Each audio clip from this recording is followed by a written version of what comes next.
Hello everyone, my self doctor Rahul. तो आज के अपन इस वीडियो में देखेंगे कि इक्विलिब्रियम पोटेंशियल जो है उसका क्या इम्पोर्टेंस है, उसको कैसे कैलकुलेट करते हैं और जो है इसकी डिफरेंट कैलकुलेशंस कैसे की जाती है, सिंगल आयन के लिए, मल्टीपल आयन्स के लिए कैसे इसका जो है कैलकुलेशन की जाती है। तो सबसे पहले अपन मीनिंग समझते हैं कि इक्विलिब्रियम पोटेंशियल आखिर होता क्या है। तो देखिए, अपन एग्जांपल के लिए एक सेल को लेते हैं। सेल के अंदर पोटेशियम की कंसंट्रेशन ज़्यादा होती है और बाहर की तरफ पोटेशियम की कंसंट्रेशन कम होती है अपनी बॉडी में। ये अपन ने लास्ट वीडियो में देखा था। तो इससे क्या होता है कि कंसंट्रेशन ग्रेडियंट बनती है। यहाँ पे कंसंट्रेशन ज़्यादा है और यहाँ पे कंसंट्रेशन कम है, तो उसकी वजह से कंसंट्रेशन की ग्रेडियंट बनती है। तो उसमें क्या होता है, उसकी वजह से पोटेशियम जो है बाहर की तरफ मूव करता है। ठीक है, जब पॉजिटिव चार्ज जो पोटेशियम पर होता है वो बाहर की तरफ जाता है तो सेल के अंदर एक नेगेटिविटी जनरेट होती है। पूरी सेल के अंदर नेगेटिविटी जनरेट होगी, तो उस नेगेटिविटी की वजह से इस पोटेशियम पर जो बाहर गया है उस पर अंदर की तरफ दोबारा फोर्स लगेगा, बिकॉज पॉजिटिव अट्रैक्ट्स नेगेटिव। तो इसको अपन क्या बोलते हैं, इलेक्ट्रिकल ग्रेडियंट बोलते हैं। इलेक्ट्रिकल ग्रेडियंट की डायरेक्शन क्या होती है, बाहर से अंदर की तरफ होती है सेल के। तो उसकी वजह से क्या होता है, पोटेशियम वापस अंदर की तरफ आता है। अब जब क्या होता है, जब कंसंट्रेशन ग्रेडियंट जो है इलेक्ट्रिकल ग्रेडियंट के बराबर हो जाती है, तो उस टाइम क्या होता है कि दोनों फोर्स बराबर हो गए। तो उस टाइम सेल में जो है net movement of any ion, अपन यहाँ पे पोटेशियम ले रहे हैं, तो नेट मूवमेंट ऑफ पोटेशियम जो है वो क्या होती है, नहीं होती है। नेट मूवमेंट का मतलब होता है कि अब और कुछ ऐड नहीं हो रहा, मूवमेंट चलती रहती है पर नेट मूवमेंट नहीं होती। फॉर एग्जांपल, जैसे अगर 10 पोटेशियम के आयन इधर आ रहे हैं कंसंट्रेशन ग्रेडियंट की वजह से सेल के बाहर जा रहे हैं, तो 10 के 10 ही जो पोटेशियम आयन्स है वो वापस सेल के अंदर चले जाते हैं इलेक्ट्रिकल ग्रेडियंट की वजह से। तो नेट मूवमेंट नहीं होती है, मूवमेंट तो चलती रहती है। ओके, तो इस टाइम पर जब कंसंट्रेशन ग्रेडियंट और इलेक्ट्रिकल ग्रेडियंट बराबर हो जाती है, तो इस टाइम पे जो मेम्ब्रेन होती है इसके अक्रॉस अगर अपन वोल्टमीटर लगा के उसका वोल्टेज में डिफरेंस देखें, तो जो वोल्टेज आता है उसको बोलते हैं अपन बोलते हैं इक्विलिब्रियम पोटेंशियल। ओके, तो अब अपन बात करते हैं कि जो इक्विलिब्रियम पोटेंशियल होता है इसका कैलकुलेशन कैसे होता है। तो इसके कैलकुलेशंस के लिए दो इक्वेशंस दी गई है। पहली इक्वेशन की बात करते हैं नर्स्ट इक्वेशन के बारे में। तो इसमें नर्स्ट इक्वेशन की हेल्प से अपन जो है ओनली सिंगल आयन के लिए एप्लीकेबल होती है। जैसे फॉर एग्जांपल अपन बात करें कि अपन पोटेशियम के बारे में बात करेंगे, पोटेशियम बाहर की तरफ जाता है तो इसकी वजह से इक्विलिब्रियम पोटेंशियल कितना होगा, और जैसे सोडियम बाहर से अंदर की तरफ आ रहा होता है तो उसकी वजह से इक्विलिब्रियम पोटेंशियल कितना होगा। तो अगर सिंगल आयन के लिए अपने को कैलकुलेशन करनी है इक्विलिब्रियम पोटेंशियल की, तो अपन वहाँ पे नर्स्ट इक्वेशन यूज़ लेते हैं। ये इक्वेशन क्या है, ये इक्वेशन बहुत ही सिंपल है, आपको सिंपल ये फॉर्मूला याद रखना है। ये इक्विलिब्रियम पोटेंशियल जो होता है वो 61 log कंसंट्रेशन आउटसाइड अपॉन में कंसंट्रेशन इनसाइड। यहाँ पे कंसंट्रेशन क्या है, जिस आयन के अपन को इक्विलिब्रियम पोटेंशियल निकालना है उसकी concentration outside the cell upon में इनसाइड द सेल। और सेम इसको अपन ऐसे भी लिख सकते हैं कि इनसाइड कंसंट्रेशन अब ऊपर आ गई और आउटसाइड कंसंट्रेशन नीचे आ गई। इससे कोई डिफरेंस नहीं आता है, क्योंकि अपन जो नेक्स्ट इक्वेशन से इक्विलिब्रियम पोटेंशियल निकालते हैं और इक्विलिब्रियम पोटेंशियल का अपन न्यूमेरिकल वैल्यू निकालते हैं, जैसे 61, 72 या फिर 90, ऐसे न्यूमेरिकल वैल्यू आएगी। जो बाहर की तरफ साइन आता है उस साइन को निकालने का तरीका जो है अपन थोड़ी देर में देखेंगे कि ये साइन कैसे लिखना होता है। वो साइन कन्वेंशन का मेथड अलग ही होता है। जैसे अपन एक एग्जांपल बात करते हैं, जैसे कंसंट्रेशन आउटसाइड सपोज करो कि 100 मोल पर लीटर है किसी एक आयन एक्स की। ओके, और कंसंट्रेशन इनसाइड जो है वो 10 है। तो आप देखोगे कि लॉग कंसंट्रेशन आउटसाइड अपॉन में इनसाइड, तो 100/10 log 10 की वैल्यू होती है 1, और log 10/100 करोगे इनसाइड अपॉन में आउटसाइड, तो जो वैल्यू आएगी वो आएगी -1। तो वैल्यू तो दोनों के लिए सेम ही है, 1 होगी या 1 होगी, साइन का डिफरेंस हो जाता है ओनली, एक में 1 आता है और एक में -1। तो साइन को अपने को यहाँ से निकालना भी नहीं होता है। साइन को निकालने के लिए अपन साइन कन्वेंशन देखते हैं इसका। तो साइन कन्वेंशन देखने के लिए कि इस पर कौन सा साइन आएगा, उसके लिए अपन देखते हैं कि सेल के इनसाइड जो है कौन सा चार्ज जनरेट हो रहा है आयन की मूवमेंट की वजह से। जैसे पोटेशियम है, पोटेशियम अंदर की तरफ ज़्यादा होता है, उस पर पॉजिटिव चार्ज होता है। अगर ये बाहर की तरफ जाएगा तो पॉजिटिविटी सेल को छोड़ के बाहर की तरफ जा रही है तो अंदर की तरफ नेगेटिव जनरेट होगा। तो अपन नेक्स्ट इक्वेशन से न्यूमेरिकल वैल्यू निकाल लेंगे और उसके आगे माइनस अपने को लिखना है, क्योंकि सेल के अंदर इसकी मूवमेंट की वजह से माइनस चार्ज जनरेट हो रहा है। सोडियम जो है बाहर की तरफ ज़्यादा होता है कंसंट्रेशन इसकी, और सेल के अंदर कंसंट्रेशन कम होती है, तो इसकी मूवमेंट अंदर की तरफ होती है, तो पॉजिटिव चार्ज अंदर की तरफ आता है। तो अंदर सेल के अंदर पॉजिटिव चार्ज जो है अक्यूमुलेट होता है, पॉजिटिविटी आती है सेल के अंदर की साइड।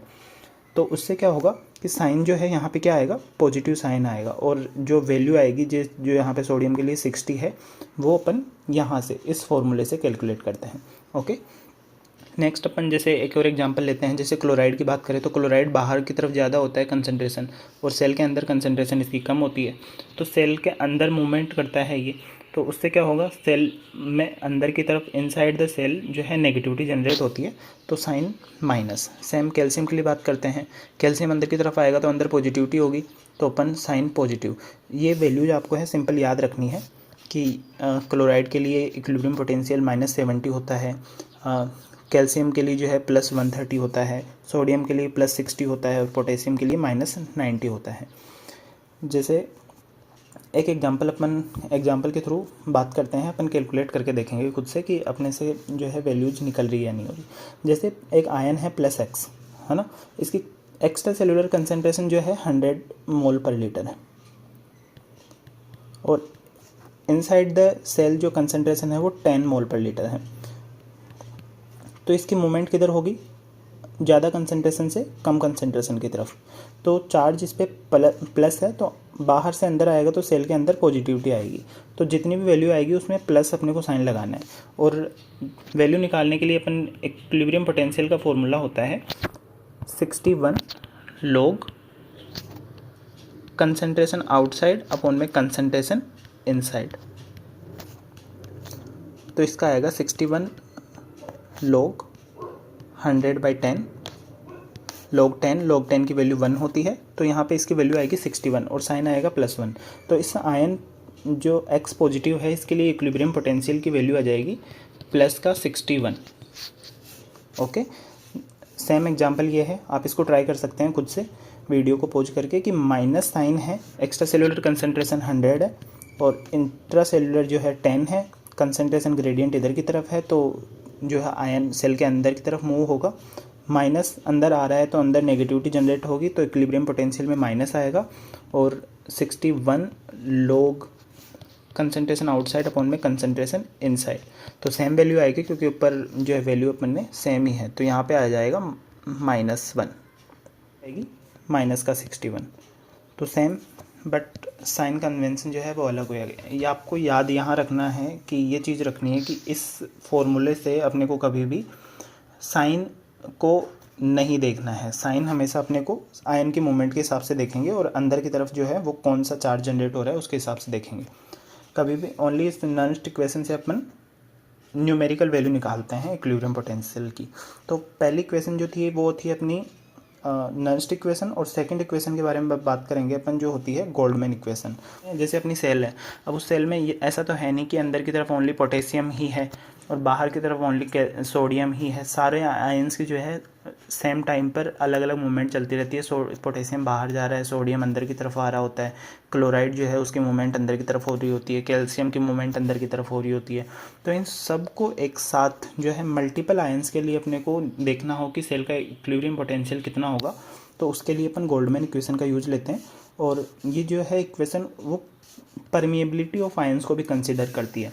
जैसे रेस्टिंग स्टेट पे अपन ने देखा था कि सोडियम की कंसंट्रेशन, सोडियम की परमिएबिलिटी जो होती है वो नहीं होती है, और पोटेशियम जो है वो फुली परमिएबल होता है।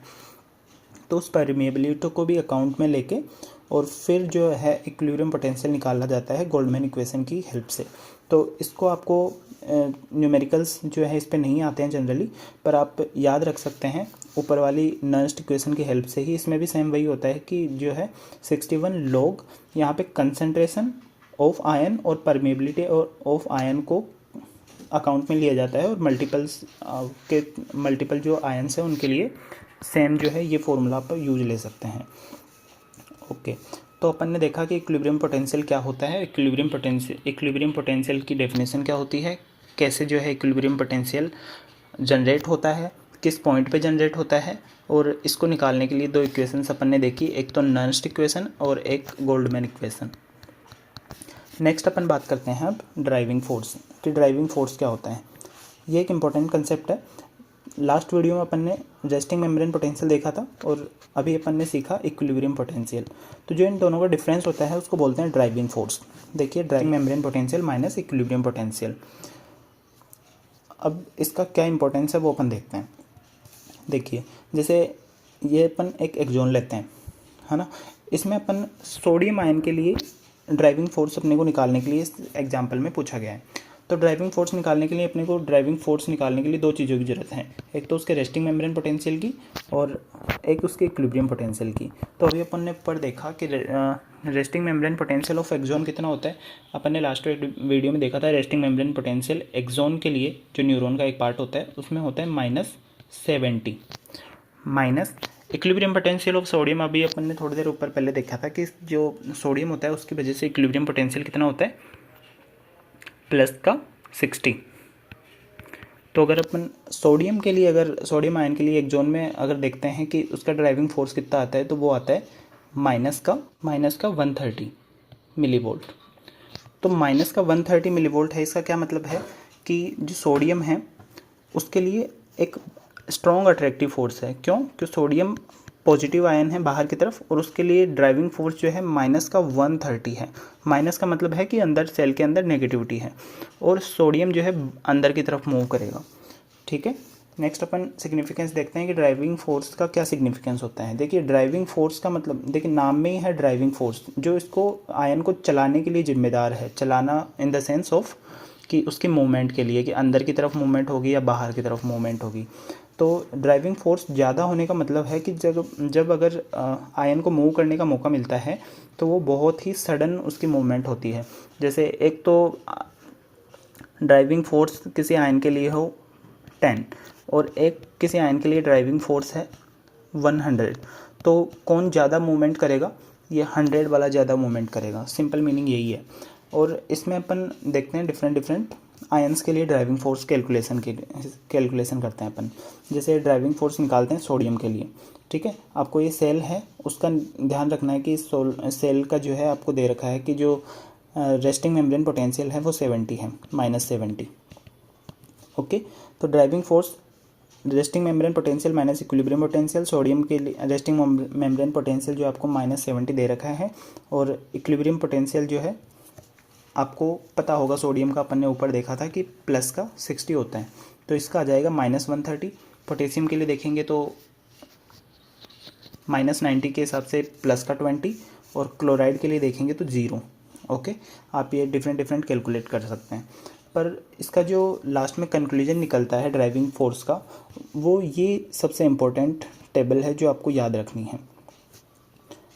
ऊपर जो भी था वो उसको समझने के हिसाब से था कि आपको वो समझ में आए, और जो ये टेबल है वो आपको याद रखनी है। तो इसमें ड्राइविंग फोर्स नेगेटिव होने का क्या मतलब होता है कि अगर ड्राइविंग फोर्स नेगेटिव है तो एनायन की मूवमेंट जो होगी वो सेल के बाहर जाएगा। कि ड्राइविंग फोर्स नेगेटिव है मतलब सेल के अंदर नेगेटिविटी है। सेल के अंदर नेगेटिविटी है तो कोई अगर सेल के अंदर एनायन है तो उस पर बाहर की तरफ फोर्स लगेगा, क्यों? नेगेटिव को रिपेल करता है, तो सेल के अंदर से एनायन बाहर की तरफ जाएंगे। एनायन जो है सेल के बाहर जाएंगे और कैटायंस जो हैं वो सेल के अंदर की तरफ उन पर फोर्स लगेगा तो वो अंदर की तरफ आएंगे। ड्राइविंग फोर्स नेगेटिव होने का मतलब है कि सेल के अंदर की तरफ नेगेटिविटी है, और ड्राइविंग फोर्स पॉजिटिव है, इसका मतलब है कि सेल के अंदर पॉजिटिविटी है, तो एनायन जो है सेल के अंदर की तरफ मूव करेंगे। क्यों? उन पे माइनस पे अंदर की तरफ फोर्स लगेगा, और कैटायन जो है वो बाहर की तरफ मूव करेंगे क्योंकि उन पे रिपेल होगा, तो बाहर की तरफ मूव होंगे।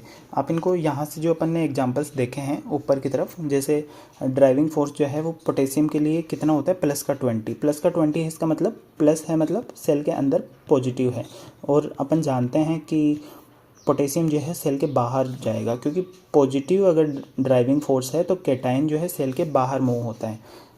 अगर ड्राइविंग फोर्स पॉजिटिव है तो जो कैटायन है वो बाहर जाएगा और एनायन जो है वो क्या होगा, अंदर आएगा। ठीक है, तो इस वीडियो में अपन ने इक्विलिब्रियम पोटेंशियल और ड्राइविंग फोर्स के बारे में देखा कि कैसे क्या इंपॉर्टेंस रहता है उनका। अपन ने लास्ट वीडियो में देखा था रेस्टिंग मेम्ब्रेन पोटेंशियल, और इस वीडियो में अपन ने देखा इक्विलिब्रियम पोटेंशियल। तो यहाँ पे अपना जो है मेम्ब्रेन पोटेंशियल वाला जो टॉपिक है वो कंप्लीट होता है। नेक्स्ट वीडियो में अपन किसी नेक्स्ट टॉपिक के बारे में बात करेंगे। Thank you. Do like, subscribe if you like the video. Thank you, bye bye.